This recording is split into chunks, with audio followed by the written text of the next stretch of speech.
फिर एक बार और परमेश्वर का वचन के साथ शाम का घड़ी आने के लिए परमेश्वर ने को जीवन में दिया है। इसलिए मैं परमेश्वर को बहुत बहुत धन्यवाद देता हूँ। पहले माफी मांगता हूँ, थोड़ा लेट हो गया ऑफिस से, रास्ते में बहुत सारा जय मसीह की सर जी। परेशानी था। जय मसीह की ब्रदर। आज कल रात को राजेंद्र रवा ने बोला ना, बिल्कुल सोया नहीं है। 3-4 दिन से भी इतना केरल गया है, यात्रा में भी, फ्यूनरल का उसी में भी बहुत व्यस्त रहा। इसलिए थोड़ा तकलीफ और परेशानी था। परंतु आज परमेश्वर का वचन से बताने के लिए कोई है नहीं है, सुना तो मैंने सोचा आज भी थोड़ा परमेश्वर का वचन से हम बताए। पिछले दिनों में हम प्रकाशित वाक्य दूसरा अध्याय उसका 8वें पद से आगे हम स्मुरना का कलीसिया का विषय में हम देख रहा था। पहला हमने देखा था कि स्मुरना का कलीसिया दूसरा और तीसरा शताब्दी का कलीसिया का स्वभाव को दर्शाता है। दुनिया में सबसे ज्यादा क्लेश और परेशान सखा हुआ कलीसिया था स्मुरना का कलीसिया। वो कलीसिया को प्रभु यीशु मसीह अपने बारे में ये कहता है कि मैं अनादिकाल का परमेश्वर, अनादिकाल से अनंत काल तक इटर्नल सर्वशक्तिमान परमेश्वर है। मेरे ऊपर कोई है नहीं है, मेरे से भी बढ़कर कोई है नहीं है। इसलिए स्मरणा का कलीसिया को बोल रहा है, तुम्हारा जीवन में ऐसी समस्या और तकलीफ कौन देता है? वो ये मैसेज देने वाले के सामने कुछ भी नहीं है, बिल्कुल शक्तिहीन है। शैतान को भी हम देख सकता है कि शैतान ने ये सब काम करवाता है। शैतान बहुत एक शक्तिहीन है। ये एक स्वर्गदूत काफी है। अभी ऐसी बताता है मैं सर्वशक्तिमान हूं, मैं कुछ भी कर सकता है, परमेश्वर का योजना को मैं कदम कर सकता है। ऐसी बहुत बड़ी बड़ी बात करने वाला शत्रु परमेश्वर के सामने परमेश्वर का भी जरूर नहीं है, प्रभु यीशु मसीह का भी जरूर नहीं है। एक ही स्वर्गदूत उसको पकड़कर पाताल के अंदर डालता है। इसलिए प्रभु बोल रहा है, मैं अनादिकाल से अनंत काल तक मैं आदि हूं, मैं अंत हूं। उनका कोई आदि नहीं है, उनका कोई अंत नहीं होता है। वो already in the beginning God. हम जानता है कि पगले से प्रभु यीशु मसीह है, परमेश्वर है। परमेश्वर ने सब कुछ रचाया है। परमेश्वर के पहले कुछ है नहीं। उसके बाद हमने देखा था कि ये कलीसिया के ऊपर इतना झंड आ रहा है, इतना तकलीफ आ रहा है, इतना परेशानी आ रहा है। जब परमेश्वर इन लोगों से ये बात करता है कि देख, अभी तुम्हारा कोई मृत्यु नहीं हुआ, एक ही प्रभु का दास शांत हुआ है, मृत्यु सहा है, उसके अलावा कोई भी मृत्यु नहीं सहा है। परंतु जिसने तुमसे बात करता है वो व्यक्ति ऐसी व्यक्ति है, वो मृत्यु को छक वो धीरे धीरे प्रभु यीशु मसीह का जीवन में मृत्यु हुआ है। वो शारीरिक मृत्यु से बढ़कर आत्मिक मृत्यु, हमने आदम और हवा की पाप के कारण हमारे जीवन में आत्मिक मृत्यु हुआ है। वो आत्मिक मृत्यु से हमको बचाने के लिए प्रभु यीशु मसीह ने काल्वरी क्रूस पर स्पेशली 12 बजे से 3 बजे तक, इसराइली लोगों के हिसाब से बोलेगा तो 6 बजे से 9 बजे तक, वो परमेश्वर का क्रोध का कटोरा पी रहा था। वो एतन वाटिका में रखा हुआ वो तलवार कोई भी परदिशा में पहुंच नहीं सकता है, वो तलवार प्रभु यीशु मसीह के ऊपर आ गया है। वो नरक, वो दंड हमको सहने का था। वो 3 घंटा परमेश्वर ने वो नरक के अंदर आग में वो जलते जलते जलते भस्म हुआ है, ऐसी मृत्यु सहा है। प्रोसिक्यूशन बहुत होता है, परंतु प्रोसिक्यूशन में कभी किसी को तलवार से मरता है, किसी को पत्थर से मरता है, थोड़ी टाइम के लिए है। परंतु हमारा प्रभु यीशु मसीह का मृत्यु ऐसा नहीं था। लोगों को बोल रहा है, देख तुम्हारे जीवन में ऐसी छोटा मोटा बहुत क्लेश आने के टाइम तुमको वो क्लेश के ऊपर नहीं देखना है, परंतु तुम्हारे लिए कष्ट और तकलीफ और मृत्यु सहा हुआ मुझे देखो। बोल रहा है, शैतान ने मृत्यु के द्वारा उसी को कदम नहीं कर सकता था, कब्र उसको बंद नहीं कर सकता था। कोई ताकत नहीं है दुनिया में प्रभु यीशु मसीह को कब्र के अंदर रखने के लिए। बोल रहा है, मैं अभी जिंदा हूं। वो प्रभु यीशु मसीह ये बात कर रहा है, इसलिए बोल रहा है कभी हो सकता है तुम्हारे जीवन में भी ऐसी मृत्यु तुमको सहना पड़ेगा। वो मैंने सहना है, ऐसी मृत्यु नहीं है, तुम्हारा शारीरिक मृत्यु है। वो सहने के टाइम तुम इतना तकलीफ परेशानी नहीं होना है। तुम मुझे देखो, परमेश्वर को देखो, अनादिकाल का परमेश्वर कष्ट और तकलीफ सहते हुए पुनरुत्थान शक्ति के द्वारा ऊपर आया हुआ, जीवित पाया हुआ प्रभु यीशु मसीह को देखो। ये बात बोल रहा था। उसके बाद कलीसिया का 2 स्वभाव हमने देखा है।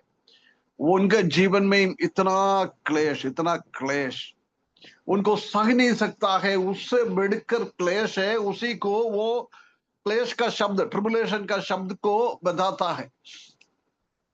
70 किलो का वेट के ऊपर एक 7,000 वजन रखेगा तो, किलो वजन रखेगा तो वो 70 किलो का हालत क्या होगा। ऐसी समस्या थे ये कलीसिया के ऊपर। उनके पास कुछ खाने पीने के लिए नहीं, इतना दरिद्रता का एक अवस्था। उनका दरिद्रता का अवस्था इसलिए नहीं है वो दरिद्रता में जन्म हुआ है, वो ऐसा नहीं है। उनके पास सब कुछ था, परंतु प्रभु यीशु मसीह के लिए उनके उधर से सब अन्य जाति लोगों ने, रोमी लोगों ने, यहूदी लोगों ने उनसे छीन लिया है। ऐसी वो दरिद्रता में आ गया है, अभी उनके पास कुछ है नहीं। ऐसी एक स्थिति में है ये। बहुत हालत खराब है इस कलीसिया का, है ना। बहुत समस्या में होते हुए जा रहा है ये कलीसिया। इसी बात को हम पिछले हफ्ते थोड़ा देखकर आ रहा था।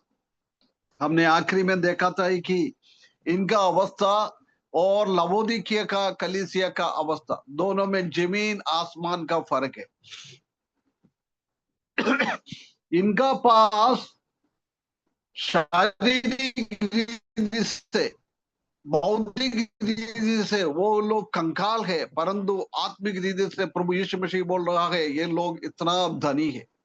परंतु लवोदिकिया का कलीसिया वो बोल रहा है भौतिक रीति से हमारे पास कोई कमी घटी नहीं है, सब कुछ है, हम धन दौलत हमारे पास है, अभी भी हम धन दौलत इकट्ठा कर रहा है, आगे बढ़ रहा है हम।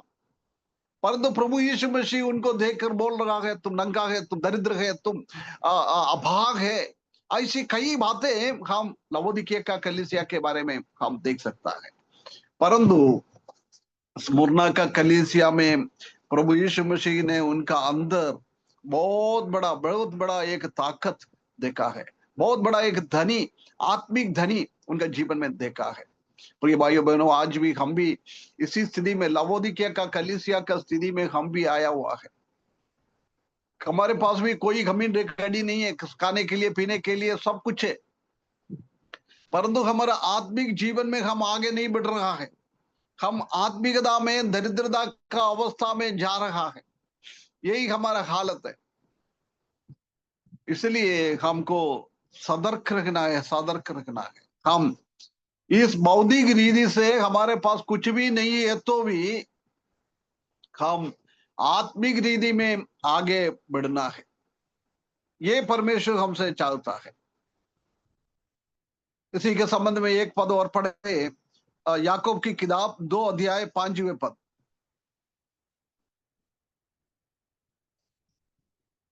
याकूब 2 हे का मेरे 5। हे मेरे प्रिय भाइयों सुनो, क्या परमेश्वर ने इस जगत के कंगालों को नहीं चुना कि विश्वास में धनी और उस राज के अधिकारी हो जिसकी प्रतिज्ञा उसने उनसे की है जो उससे प्रेम रखते हैं। है ना, ये दुनिया का धनी लोगों को नहीं चुना है परमेश्वर ने विश्वास में आगे बढ़ने के लिए। हम दुनिया के हिसाब से कंकाल है, बौद्धिक रीति से हम कंकाल है, परंतु परमेश्वर ने विश्वास के द्वारा हमको इतना धनी बनाया है, इतना धनी बनाया है। हर एक आत्मिक बातों परमेश्वर ने हमको दिया है। इफिसियों की किताब पगला अध्याय 3 पद में हम देख सकते हैं कि क्या लिखा है उधर, हर एक स्वर्गीय आशीषों से हमको आशीष किया हुआ है। He blessed all of us with the heavenly richness. स्वर्ग की धनी के हिसाब से आत्मिकता में हमको इतना धनी बनाया है, इतना धनी बनाया है। यही है हम, इसलिए प्रिय भाइयों बहनों, हम परमेश्वर की ओर हमको देखना है। दुनिया में हम दरिद्रता में होगा, क्लेश हमारे ऊपर आएगा, परंतु हम क्लेश को ना देके हम विश्वास के द्वारा वो धनी को, परमेश्वर के पास क्या क्या धनी है वो हमको देखना है। दुनिया के हिसाब से हम कंकाल है, हमारे पास कुछ है नहीं, परंतु आत्मिक रीति से हम अमीर है, अमीर है ना। आज हम इस दुनिया में रह रहा है, हमारे पास कुछ है नहीं है, हम बिल्कुल नीच अवस्था है, परंतु जब प्रभु यीशु मसीह आएगा उसी दिन स्वर्ग की बारिश हम बन जाएगा। आज हम विश्वास की आंखों के साथ वो चीज को देख रहा है, परंतु उसी दिन हम आमने सामने परमेश्वर ने हमारे लिए क्या क्या तैयार करके रखा है, स्वर्ग में क्या किया है, वो सब हम देखेंगे। कितना एक बहुत बड़ी अवस्था परमेश्वर ने हमारे जीवन में विश्वास के द्वारा हमको परमेश्वर ने इतना धनी बनाया है, इतना धनी बनाया है। दूसरा कोरिन्थियों का 6 का 10 भी पढ़े brother।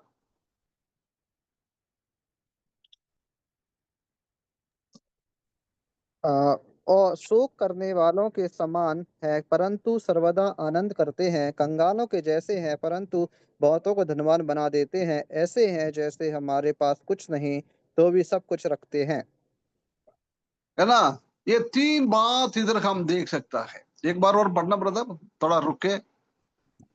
शोक करने वालों के समान है परंतु सर्वदा आनंद करते हैं, कंगालों है के ना, जैसे हैं। इस दुनिया में हमारे पास आनंद का कोई भी बात है नहीं, हमेशा हमारे ऊपर दुख और क्लेश और परेशानी इस मुर्ना का कलीसिया का जैसी आता है, परंतु वो कलीसिया कितना आनंदित था, प्रभु में आनंदित था।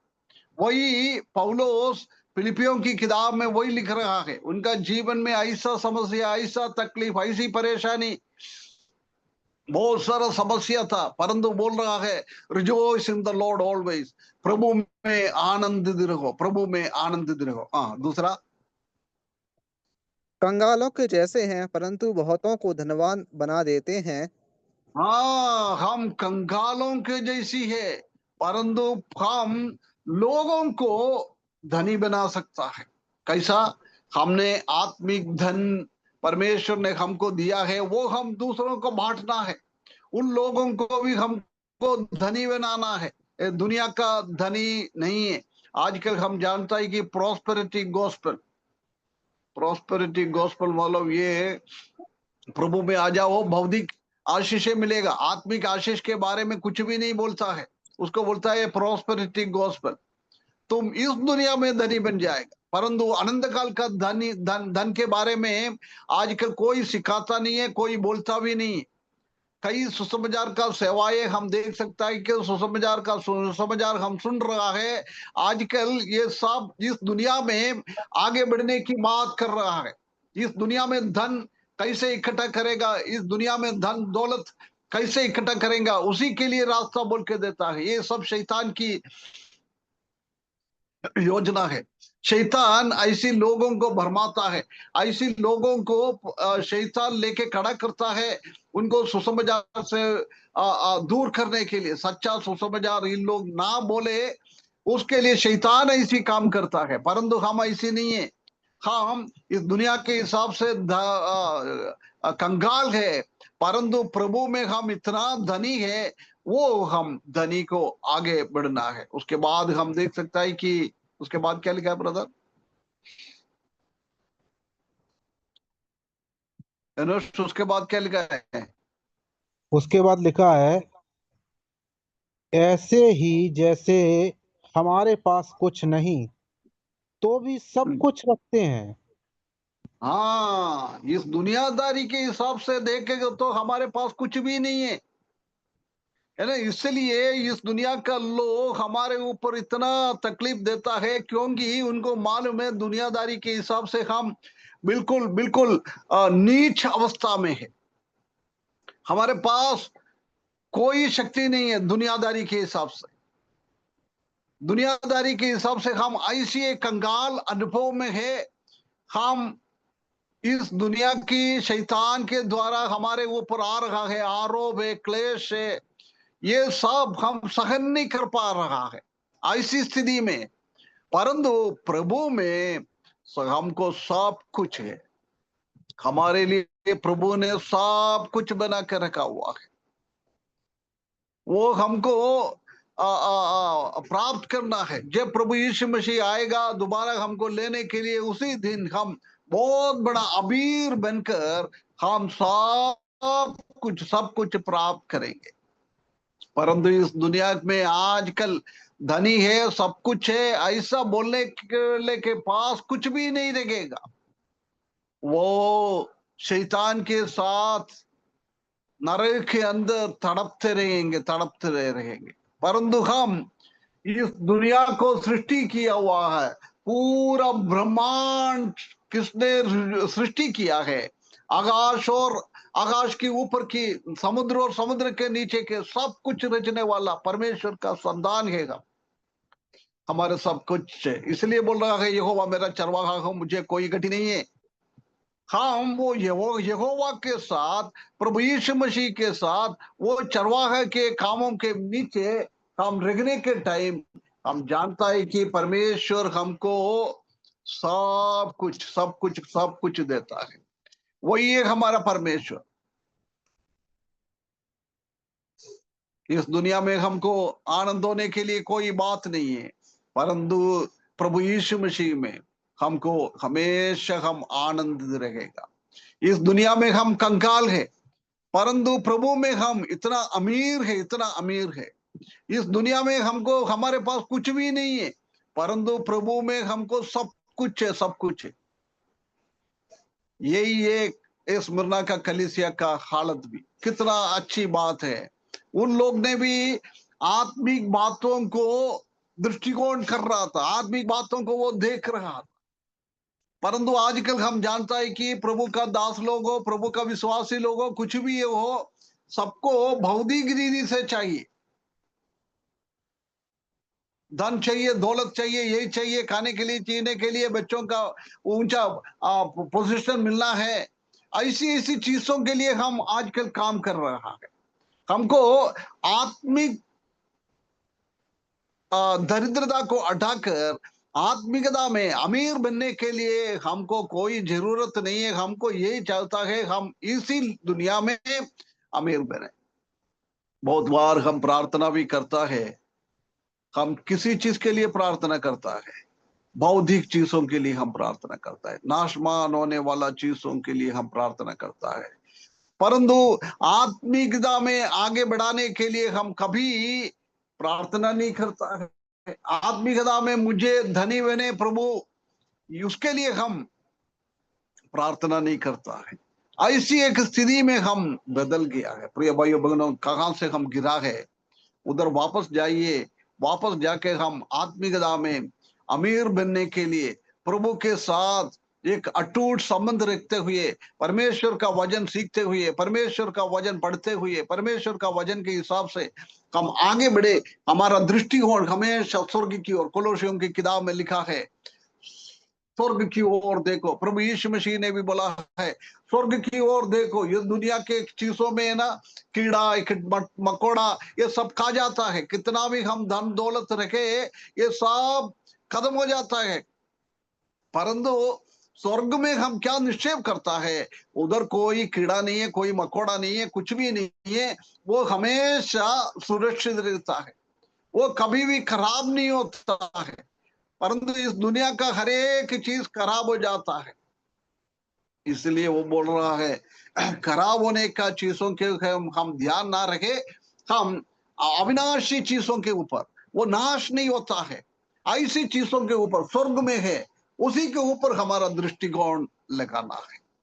कहा हमारा दृष्टिकोण है, स्मरणा का कलीसिया का जैसी हम आत्मिक बातों को ध्यान देते हुए प्रभु में आनंदित रहने के लिए, आत्मिकता में आगे बढ़ने के लिए, क्लेश परेशानी दरिद्रता उसी को सबको भूल जाए, उसी के ऊपर हम ध्यान ना दे। इस दुनिया के रहने के टाइम आंधी तूफान सब कुछ हमारे विश्वास जीवन में आ जाता है, परंतु हमको उसी में नहीं देखना है। इब्रानियों की किताब पहला अध्याय, पहला 12वें अध्याय पहला पद में हम देख सकता है कि हमारा प्रभु यीशु मसीह के ऊपर हमारा दृष्टि लगाना है। सिर्फ वही एक हमारे हमको देख के उनके पीछे चलने वाला वही है, और कोई हमारा है नहीं। प्रभु के पीछे चले, आत्मिकता में हम आगे बढ़े। हम जानता है कि यूहन्ना को बपतिस्म देने वाला यूहन्ना उनका चेला था, वो उनको बोल रहा है, ये देख दुनिया की पाप उठाने वाला मरने के लिए आया, ये मेमना। वो सुनकर हम जानता है कि प्रभु यीशु मसीह के पीछे पीछे पीछे पीछे चला है, प्रभु के लिए कितना अच्छा काम किया है। प्रकाशित वाक्य अभी हम पढ़ रहा है, ये सब यूहन्ना के द्वारा ही हमको मिला है। इस दुनिया में रहते हुए स्वर्ग में जाकर स्वर्ग की बातों को देखा हुआ एक ही व्यक्ति है, ये यूहन्ना, और कोई नहीं है। एनोक और एलिया स्वर्ग में गया पापा, परंतु वो उसके बाद उनका जीवन ही परिवर्तन हो गया है। वो स्वर्ग में रहने वाला के जैसे बन गया है, रूपांतर होके गया है। परंतु यूहन्ना ने ऐसी एक व्यक्ति है, इसी शरीर में होते हुए स्वर्ग में जाकर ये सब परमेश्वर ने उनको दिखाकर पृथ्वी पे वापस भेजा है। कितना बड़ा एक अनुभव है हमारा। प्रिय भाइयों बहनों, हम भी उसी हिसाब से हम आ, आ, आ, कंगाल है तो भी प्रभु यीशु मसीह हमारे बारे में बोलता है, हम कंगाल नहीं है, हम आत्मिकता में बहुत बहुत आगे बढ़ता है ना। उसके बाद फिर क्या लिखा है, यूहन्ना प्रकाशित वाक्य 2 अध्याय उसका 9वें पद में यहाँ पे लिखा है, मैं तेरे कलेश और दरिद्रता को जानता हूँ, परंतु तू धनी है। और जो लोग अपने आप को यहूदी कहते हैं और है नहीं, पर शैतान की सभा है, उनकी निंदा को भी जानता हूँ। है ना। अभी इन लोगों को तकलीफ कौन दे रहा है? यहूदी लोग दे रहा है। हम जानता है कि प्रभु यीशु मसीह को मारने के लिए भी रोमी लोगों का हाथ नहीं था, यहूदी लोगों का हाथ था। यहूदी लोगों ने वो षड्यंत्र सब बनाया था रोमियों के द्वारा उनको मार डालने के लिए। वो ये लोग, हम जानता है कि वो शैतान का लोग है, शैतान के लोग। ये शैतान ने यहूदी लोगों को काम में लिया है प्रभु यीशु मसीह को नाश करने के लिए और उनका संत जनों को नाश करने के लिए। आइए 2-3 पद को अपन पढ़े। रोमियो की किताब 2 अध्याय उसका 28 पद।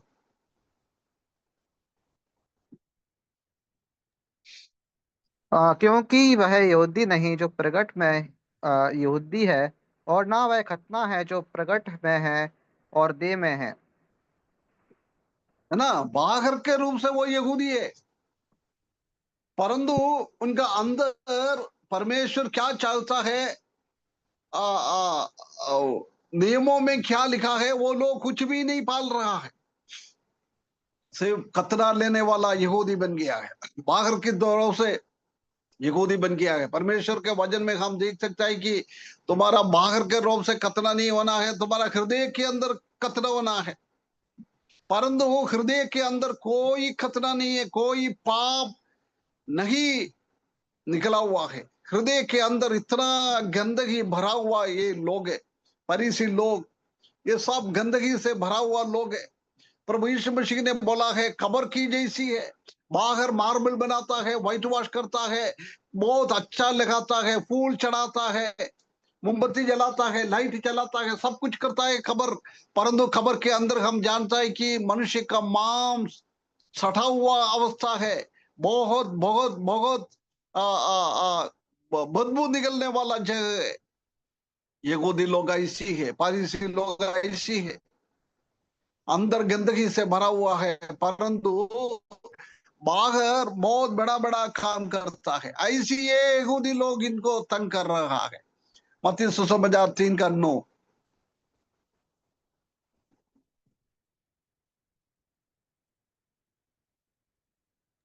अ, और अपने अपने मन में ये ना सोचो कि हमारा पिता इब्राहिम है, क्योंकि मैं तुमसे कहता हूँ कि परमेश्वर इन पत्थरों से इब्राहिम के लिए संतान उत्पन्न कर सकता है।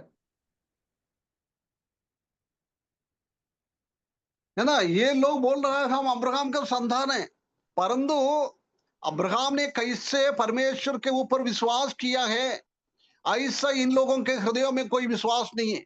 एक भाग में हम ऐसी पढ़ता है, अब्राहम ने ऐसी सोचा था कि यदि मेरा बेटे को मैंने काट कर जलाकर भस्म करेगा, वो भस्म से मेरा बेटे को वापस खड़ा कर सकता है। ऐसी ताकत है प्रभु में, ऐसी ताकत है परमेश्वर में। वही था अब्राहम, परंतु ये लोग बोल रहा है हम अब्राहम का संतान है, यहूदी लोग। परंतु अब्राहम के जीवन में क्या विश्वास था, उसी का 1% भी विश्वास ये यहूदी लोगों के पास नहीं है। वो यहूदी लोग तुम लोगों को तंग करने वाला है। और यूहन्ना 8:33।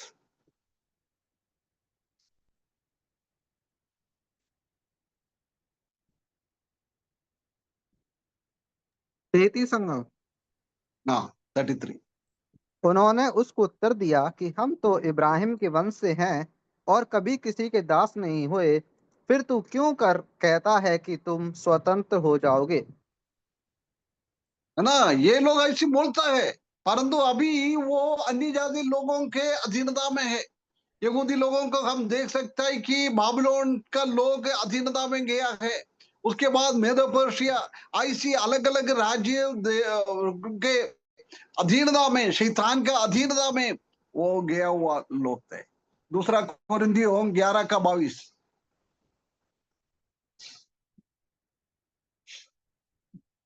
अंकल कौन सा दूसरा तिमोथियस?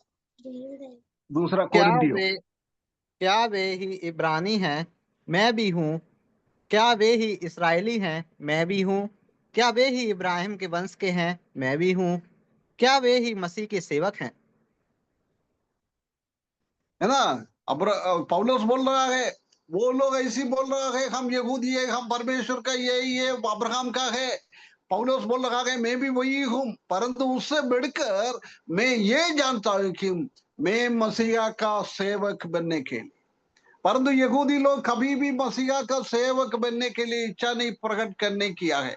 वो मसीहा को खत्म करने के लिए, मसीहा का लोगों को, मसीही लोगों को खत्म करने के लिए काम करने वाला लोग थे। फिलिपियों की किताब 3 अध्याय 14 पद, 14 का 4। यहाँ पे इस तरह से लिखा है, निशाने की ओर दौड़ो, निशाने की ओर दौड़ा नहीं, और चार चार चार पद। अच्छा, चार है, चार। तीन का हम्म, चार ना। वही वही फिलिपियों की किताब 3 अध्याय 4 पद। यहाँ पे लिखा है, पर मैं तो शरीर पर भी भरोसा रख सकता हूँ, यदि किसी और को शरीर पर भरोसा रखने का विचार हो तो मैं उससे भी बढ़कर रख सकता हूँ। ना पौलुस बोल रहा है, तुम मेरे से भी कंपेयर करेंगे तो मैं शारीरिक रूप से एक अच्छा यहूदी हूँ। मेरे में कोई कमी नहीं है। तुम्हारा जीवन में कमी है, खंडी है। तुम अच्छा एक यहूदी नहीं है। प्रभु यीशु मसीह ने बोला है, तुम शैतान का संतान है। तुम परमेश्वर को इच्छा के अनुसार नहीं जीने वाला है। अब्राहम के विश्वास के जैसा तुम्हारा जीवन नहीं बिताने वाला है तुम। परंतु पौलुस बोल रहा है, मैं उससे भी बढ़कर एक अच्छा यहूदी हूं, परंतु प्रभु यीशु मसीह के लिए मैंने उनका दास बन गया है। तुम लोगों को भी वो दास बनना है। परंतु इधर क्या है, वो लोग शैतान की जैसी काम कर रहा है। आप अपने आप को यहूदी कहता है और है नहीं, बिल्कुल है नहीं। परमेश्वर क्या चाहता है उसी हिसाब से नहीं चल रहा है। यहूदी लोगों का पिता अब्राहम कैसे जीवन बिताया है, ऐसे इन लोगों के जीवन में है नहीं है। अंदर गंदगी से भरा हुआ है, परंतु बाहर वो बोलता है कतना लिया हुआ लोग है, हम प्रभु का संतान है, परमेश्वर का संतान है, हम अब्राहम का संतान है, परंतु वो संतान नहीं है। और इधर प्रभु यीशु मसीह क्या बोल रहा है, पर शैतान की सभा है। ओ कितना कितना खतरनाक ये एक नाम परमेश्वर ने यहूदी लोगों को दिया है। तुम शैतान का सभा है, शैतान का सभा है। क्योंकि तुम्हारे अंदर कौन रह रहा है, शैतान रह रहा है। प्रिय भाइयों बहनों, कितना कितना एक एक अवस्था है इनका जीवन में। बहुत खतरनाक है इन लोगों का जीवन। वो लोग ये कलीसिया को इतना क्लेश और तकलीफ और परेशानी दिया। उनकी निंदा को भी जानता हूं। देख, उनका मुंह से वही निंदा निंदा की बातें आता है। शैतान के बारे में, मसीह विरोधी के बारे में हमने सीखा था कि प्रभु यीशु मसीह का दूसरा आगमन के विषय में वो निंदा करने वाला है। परमेश्वर को और परमेश्वर को संतान को दोष लगाने वाला, निंदा करने वाला लोग है। ये यहूदी लोग भी वही है, प्रभु यीशु मसीह को निंदा करने वाला, उनका संतानों को निंदा करने वाला, उनका देश लोगों को निंदा करने वाला, ऐसी एक व्यक्ति है ये, है ना। इसलिए बोल रहा है, ये शैतान और यहूदी लोग तुम्हारे ऊपर इतना तकलीफ और परेशानी देता है, सब कुछ में जानता है, सब कुछ में जानता है। हम जानता है कि इसी कलीसिया में पॉलीकार्प करके एक, उसी का मृत्यु हो गया था, मार डाला था। वो भी ये लोगों ने मार डाला था, है ना, परमेश्वर की सच्चाई के विरुद्ध में काम करने वाला। परंतु परमेश्वर ने इसी कलीसिया को इतना आगे बढ़ाया है, इतना आगे बढ़ाया है, वो प्रभु में बहुत आगे बढ़ गया था।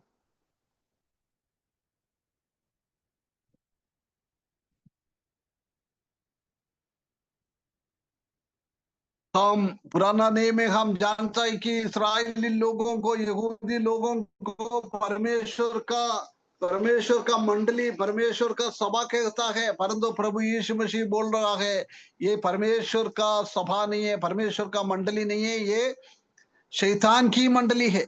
ऐसी एक अवस्था में एक और बार यूहन्ना 8 का 33 और 34 पढ़े ब्रदर।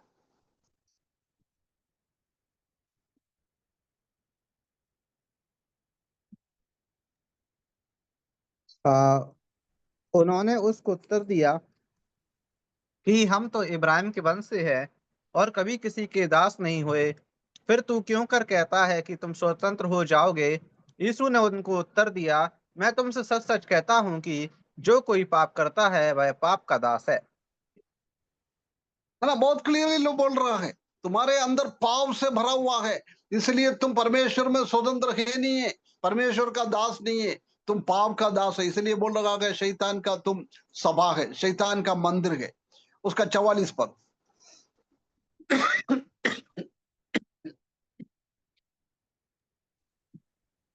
तुम अपने पिता तुम संतान से ही और अपने पिता की लालसाओं को पूरा करना चाहते हो।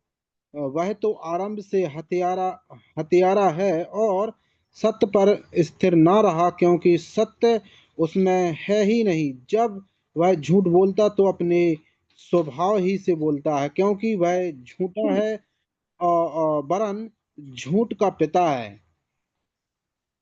है ना, ये शैतान के बारे में और यहूदी लोगों के बारे में हम देख सकता है कि वो झूठ है, सच्चाई के पीछे नहीं चल रहा है, ऐसी लोग है ना। मैं इधर समाप्त करता हूँ, अभी मेरे का वो उमरिया पान का भी मीटिंग में जाना है। अंजू सिस्टर है क्या आज? अंजू सिस्टर का बेटे का पिछले हफ्ते भी कुछ डाउट के लिए बोल रहा था।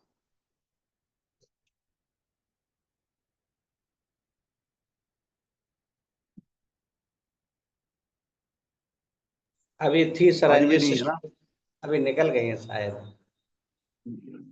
ठीक, ठीक है, अपन इधर समाप्त करता हूँ। हम अपने आप को एक बार जांचे।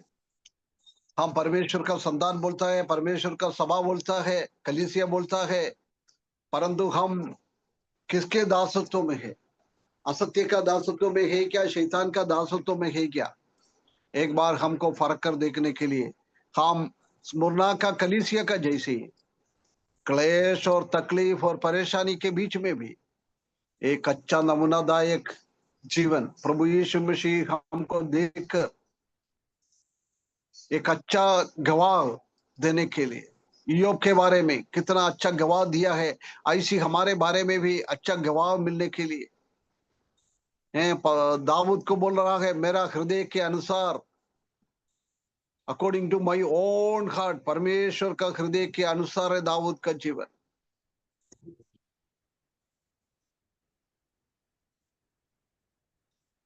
और अब्राहम की बात बोल रहा है, ये मेरा दोस्त है, मेरा दोस्त। हम परमेश्वर का दोस्त है क्या? शैतान का दोस्त है क्या?